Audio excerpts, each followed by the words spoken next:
그래서 인간적인 호감을 의미합니다. 인간적인 호감. 이성적인 좋아함을 얘기하는 게 아니에요. 인간적인 호감만 느끼게 하면 그 호감의 정도는 이따가 제가 자세히 설명을 드릴 거예요.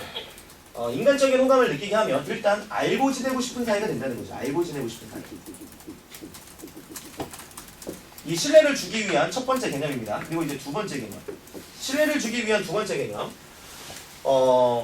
그 사람이 만약에 나를 좋아한다고 해도 그 사람이 만약에 우리가 흔히 안 좋게 생각하는 어떤 이미지가 안 좋은 사람이다.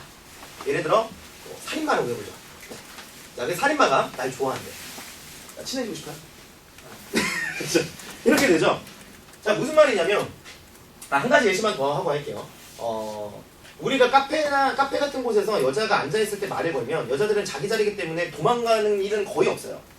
100에 한 3, 4번 있을까 말까요? 근데 그 여자들이 대화를 하다가 여기 왜 오신 거예요?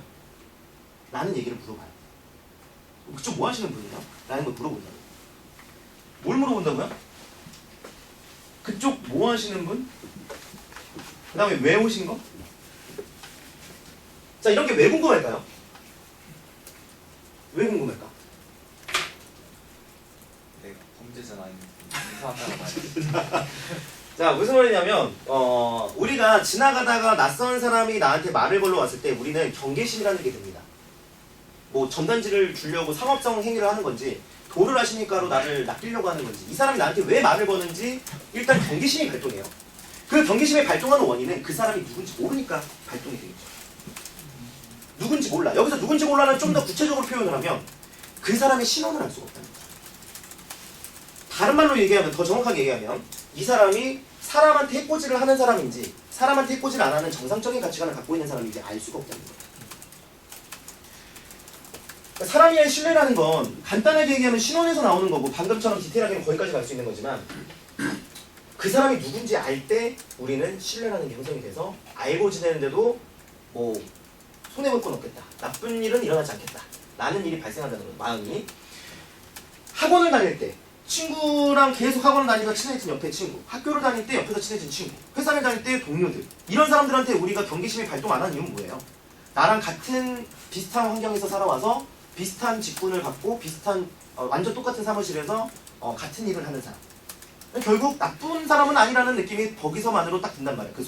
그 소속이 돼 있다는 것만으로. 같은 학교라는 것만으로, 같은 회사라는 것만으로, 같은 알바를 하고 있다는 것만으로. 거기서 벌써 이 사람이 나랑 비슷한 안 좋은 사람이 아닌 정상인이구나 라는 느낌이 든다는 거예요. 즉 정상인의 느낌을 주는 게 되게 중요해요. 이게 말이 되게 간단한 거지 굉장히 어려운 겁니다. 자, 이 중에서 자기가 생각할 때 난 정상인이 아니다. 정상인이에요? 그래? 정상인이십니까? 아니에요? 무서운 눈빛이. 정상인이죠? 아니에요? 왜 말씀 안 하시죠? 예, 정상이죠. 예, 정상이죠. 자, 그러면 의연이가 이분을 한번 보자. 자, 이분이 여자친구랑 사귀고 나서 너무 사랑하게 됐는데 여자친구는 이 남자한테 마음이 없는 거야. 그래서 차였어. 네. 그러면 그 여자 집 앞에까지 쫓아다니는 스토커 같은 짓을 할까 안 할까? 알 수 없어. 그치. 네. 할 것 같아, 안 할 것 같아? 그것도 정말 맞는 모르겠지? 네. 그럼 저분은 4년제를 나왔을까 안 나왔을까? 그것도 저는 모르겠어요. 처음 대화도 안 나눠봤는데 그치? 어떤 사람이 전혀 모르겠어요. 부모님한테 효도를 하는 아들일까 아닐까? 그것도 여자를 몸만 원하는 남자일까? 마음을 원하는 남자일까? 그것도 모르겠어요.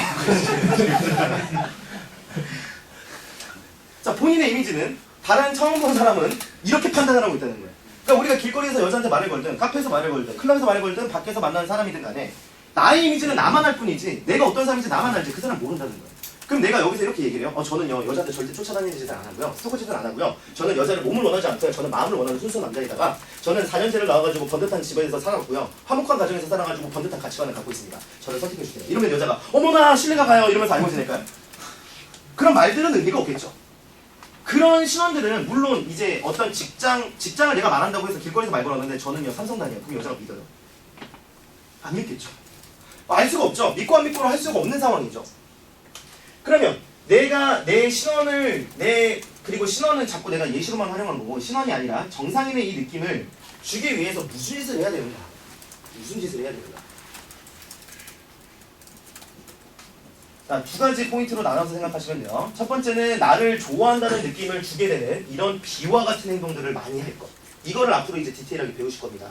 어떻게 해야 이 비 같은 느낌을 잘 주는지. 그리고 두 번째, 상황에 따라서 그 사람이 필요로 하는 정보 정도는 얘기를 해야 돼요. 믿어달라고 얘기를 하는 게 아니라 어느 정도 그 사람이 당연하게 궁금해할 법한 얘기들은 해줘야 돼요. 자, 예를 들어 길거리에서 말 걸든 카페에서 말을 걸러 갔는데 뭐 하는 사람인지 얘기도 안 하고 나이도 얘기 안 하고 왜 하는지도 얘기 안 하면서 그냥 이렇게 얘기하는 사람도 있어요. 맛을 보여줄게요. 맛을 보여줄게요. 친해지고 싶어요 하고 번호 나요. 여자한테 뭐 두 분하고 서로 친한 사이인 것 같아요. 둘이 베푸시죠? 전 처음부터 알고 있었어요. 막 이러면서 막 얘기를 한다고. 여자 입장에서 이 남자 뭐지? 여기 왜 왔지? 누구지? 이런데 번호를 달라네? 그러니까 번호를 줄 수 없는 거죠. 근데 그럴 때 여자들은 이 남자가 어떤 남자인지 적어도 기본적인 신원 정도는 궁금해한다고. 근데 그렇다고 해서 내가 브리핑을 할 수는 없어요. 저는요 27이고요. 어느 직장을 다니고 있고요. 어디 살고 있고요. 저는 뭐 학교는 어디까지 나왔어요. 뭐 이런 거를 브리핑하면 이상하잖아. 그러니까 대화를 하면서 자연스럽게 그 사람이 궁금한 법한 나를 경계심을 깎아내릴 수 있을 법한 얘기들을 적재적소에 좀 꺼낼 필요가 있다는 거죠. 근데 이걸 모르는 남자들, 다른 가치관을 갖고 있는 남자들은 이렇게 생각해요. 남자는 신비주의가 있어야 돼. 나이가 몇 살이냐고요? 맞춰보세요. 아닌데. 다음에 만나면 알려드릴게요. 번호 못 쳐주시죠. 뭐 이런다고. 그럼 이 남자 뭐야 이렇게 된다고.